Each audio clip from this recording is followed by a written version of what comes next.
more than 100 years now, for most people in India, movies are the closest thing that they can imagine to a dream. And sitting inside a movie theatre in its amniotic darkness, it's almost like being dreamers in the womb. This is what I've learned from talking to film critic Anupama Chopra, who's joining us today to talk about what it means to be a woman in an industry made of dreams. Dreams that are mostly male-dominated. Thank you, Anupama, so much for joining us here today. Thank you, Meghna. Now, let me begin by asking, you're part of Bollywood that has often been described as an industry that's nebulous, it's fickle, it's misogynistic, but you found your space in that. And it's very interesting because this is also an industry that's so important to the culture and the economy of India. Yeah. How have you found your place in this kind of almost schizophrenic industry? Honestly, I've seen a lot of change over the 20 years that I've been a film journalist, and I can only say that it's a far, far better place that we are in today than when I first began. Though I've never personally experienced any sort of any kind of unpleasant behavior or any kind of politics related to the fact that I'm a woman. Okay. But I've seen how shut out women were from the creative side of it. I mean, I've been on sets where literally there were 4 women in a 200 people unit. And I remember the first time when I noticed that there were more women on a set, which was Josh, Mansoor Khan's film, which was late 90s. And that's the first time I saw female ADs. Okay. I was like, wow, you've got women ADs. And he said, yeah, but they're so much more efficient. That's a good thing.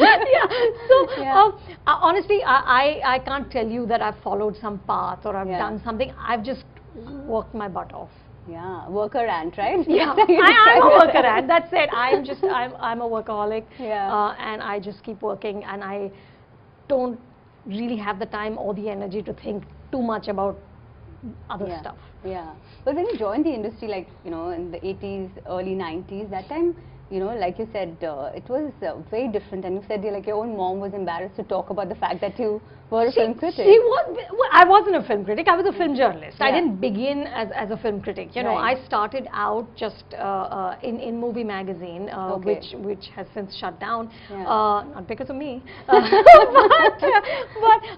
I started out just as a journalist. And at that time, and I know it's very hard to think about it now, it's very hard to imagine now because film is so much a part of our culture and our media space. But at that time, it wasn't.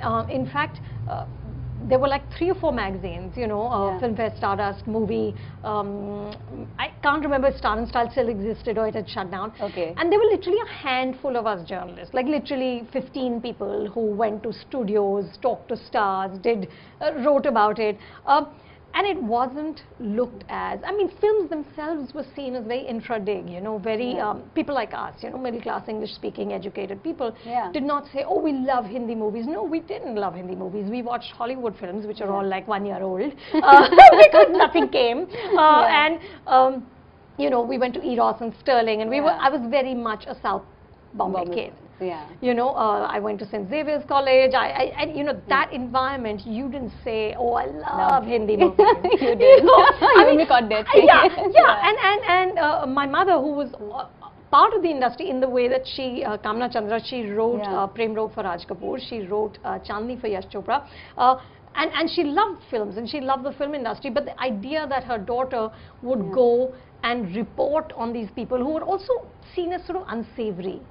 The only thing that you heard about was who was having affairs with who. There was no talk about cinema as a medium. Or substance. Kuch nahi. There was just ki ye dekho, iski friend wo hai. It was the most sort of like the underbelly of society. And it was seen as, okay, they're those people, and we don't really mix with those people. I actually just started as a lark. I didn't know anything about films or the film industry. It was just I finished college and I didn't know what I was doing, and somebody said, why don't you join Movie? And I said, yes. And I got completely seduced by it, completely. I mean, by the film industry, not even Hindi movies, by the film industry. It was this chaotic, gaudy circus. I like that chaotic gaudy circus. It was mad. It was just mad, and And again, you can't even imagine now, but we would literally just go, there were no cell phones, we would Yeah. just go from one set to the other. Nobody stopped us. There were no security people. You know, I mean, I remember like just sitting at Dimple's house having chai. It was like a really informal, not intimate relationship, but it was very informal. It was very kind of casual. It was very casual. You know, and I realized that this is what I want to do, but I don't want to write about who's having affairs with who. Yeah. I want to write about cinema. I want to write about directors. I want to write about personalities. I want to write those things. And that's why I then left and went abroad and worked there and studied and then came back to do the same thing. But you know what amazes me is that all the three women in your family, your mother, Kamna Chandra, she's such a gifted scriptwriter. Tanuja Chandra, your sister, was one of the first few female directors in Bollywood, and you, of course. How have all three of you managed to carve out a niche for yourselves? You know, again, I think by not thinking too much about it. I think it was just that we, you know, my mother was doing plays, you know, and she did theatre, she did radio, she did a bit of television, and she just felt like she one day picked up the phone and called RK Studios. Wow, really? Yeah. That's amazing. It's amazing. It's an amazing story that would never happen today. No. You know, it wouldn't. And Raji called her and said, tell me your story, and that was that. So I think, and you know, same for Tanu. She went, both of us lived abroad. You know, she did a master's in filmmaking, I did a master's in journalism. And I don't think we ever sat down to say, okay, this is very difficult. It is a male-dominated world. What are we going to do? You just do it. But you know what they say about cinema is that it shapes culture, and culture also shapes cinema in many ways. So like you mentioned, you know, in the late 90s, we suddenly started seeing a lot more ADs on the sets.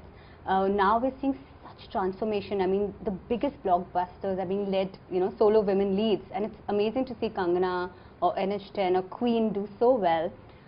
So where do you think this inflection point came about? Do you think it was in the late 90s, like you mentioned, or is society changing cinema? Is cinema it definitely wasn't late 90s. Okay. Through the 90s, you know, you had very strong actresses. You had Sridevi, then you had Madhuri Dixit, then you know, you had somebody like a Kajol. They did very strong roles. They had a very strong presence, but it was very much about men. Very much, and it still is. It still is. But the truth is that I would say the Dirty Picture was the tipping point, because that made so much money. So you have to understand, everything in Bollywood finally is about the bottom line. Yeah, it's all a business. It's right? a business. See, it's a mix of art and money. But if you don't make money, if your film loses money, you can't go out and ask for more money. And Farah Khan had once told me that if your film's a hit, they don't care whether you're a man, woman, or a dog behind the camera. And it's true, they don't. I mean, the only god that's worshipped here is the box office. Right. So when a film like The Dirty Picture can, you know, make the kind of money it did, then suddenly 5 more people wake up and say, my God, this is possible. And then you have Queen, then you have Tanu with Manu Returns, then you have NH10, you know, so it's successive successes. And also you have a generation of women who I think are now no longer willing to just stay quiet. Absolutely. You know, I think the success is giving them the courage to say, you know, I need more than this. Yeah, it's my time in the sun almost. It is, it is. I mean, you know, I've done several interviews over the last 2 years with several actresses, and you know, Anushka Sharma talked about how it's not a question of how much money you need, it's a question of what the value they ascribe to you is. And you know, it's very important. So I totally get that no woman right now opens a film like Salman Khan does. And unless that happens, you will not make the money that Salman Khan will make, and that's fine, that's fair. That's what he brings to the table. But you can't, you know, when there are 2 newcomers, which is what Anushka told me in her interview, that there would be 2 newcomers and still the girl will get paid less than the boy. Exactly, and that's become a big talking point, right? Like wage parity. You know, absolutely. I mean, I just interviewed Sonakshi and I said, what's the one thing you would say a bust to? And she said the wage disparity. You know, gender sensitivity is another thing. And that's, again, I think, you know, everybody is very quick to blame Hindi films. Oh, item songs are causing rape. Really, I mean, really? You know, yeah, it's again about how much does cinema actually influence culture, how much? to that extent. How much? Then we would also have great Hindu-Muslim unity. You know, we would, you know, why hasn't that happened? We would have families and you know, everybody be singing in Sarson ke Khets in Punjab. We're not. You know, so let's not ascribe blame where there is, you know, that cinema comes out of a society. You've conditioned men to think a certain way. There is that amount of illiteracy in this country. It's all a very complex grid of conditions that then lead up to film directors or choreographers or viewers who will consume कि मैं chicken की टंगड़ी हूँ मुझे बोतल के साथ ले लो or whatever that song. You know, really? Yeah, so it's not that these guys live in a vacuum and they're creating in a vacuum. No, this is the same society. They're all part of it, you know. So I'm going to come to this very quick round called the pop quiz, where you're supposed to answer in like one word or one sentence or yes or no, but it's great one. I'm going to get into trouble now. No, they're very sweet questions, I think. How long will it take for the industry to equalize towards women? Oh, very long, decades. Because it's again, it's going to be when the society is equalized towards women. And I mean, what are you going to tell me? India is going to be a super equal society in 10 years? No, it's not. Yeah. No, it's not. Is there an onus on female directors to bring in a feminist angle to their films? You know, I'm sure they feel the pressure, and I've talked to Zoya and Farah about this. You know, both of them are two of the most successful directors here, but they don't make female-centric movies necessarily. And I think they feel the pressure, but that's not what speaks to them. And I think we need to stop this qualification of it's a female director. It's a director, and let him or her tell the story that speaks to them. There's three great writers in your family, your mom, your sister, and of course, you know, one of my favorite novelists, Vikram Chandra. He's so brilliant. Whose writing do you personally most enjoy? You know, at the risk of offending everyone in the family, I would have to say it's Vikram. I just think he's the best among us. So Tanuja, Vikram and you, three brilliant siblings, all so successful, you know, so talented. I have to ask you this, what did your mother feed you guys? You know, I asked that question of the Hemsworth brothers, man. I mean, how gorgeous are those two? Really, that's true. I'm just like, inki maa ne kya khilaya? Listen, I tell you what my parents really did, which I think was wonderful, which was never ever differentiate. I mean, I don't ever remember, though Vikram went to a boarding school and I went much later, but I don't remember ever them saying that you can't do this because you're a girl, like never. Now, being married to the mob, is it a boon or a bane? Yeah, we are like at the epicenter, surrounded by. I am married to the mob, I will admit. You know, again, honestly, the truth is, because I keep the two things so separate, I don't work with Vinod at all. I barely know what's going on at Vinod Chopra Films. So when people say, you know, I'm sending you a script, I'm like, please don't, I have nothing to do with that. So I keep those two parts of my life very, very separate. But if you hadn't been a film critic, what would you have been? A film journalist. I don't know anything else. I've never ever done anything else. Would you like your children to join the industry?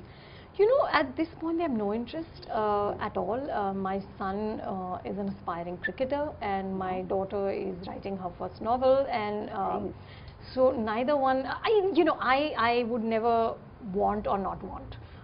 What my parents did for me, I will do for them, and I will support them in whatever dreams they have. Nice. And my last question now: who gets the best deal in Bollywood? The actor, the writer, the critic, or the director? Oh, the actor, of course.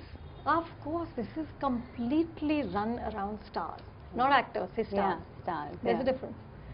There's a difference. It is a completely star-run, star-driven, star-led industry. Oh, interesting. So thank you so much, Anupama, for joining us. You know, I guess you've taught us that the things that you dislike can be cerebral, but the things that you truly love are, you know, I guess emotive and amorphous in many ways. Yeah. So thank you so much for joining us here today. It was lovely talking to you as always. Thank you. I enjoyed it. Thank you so much. Thank you. Great.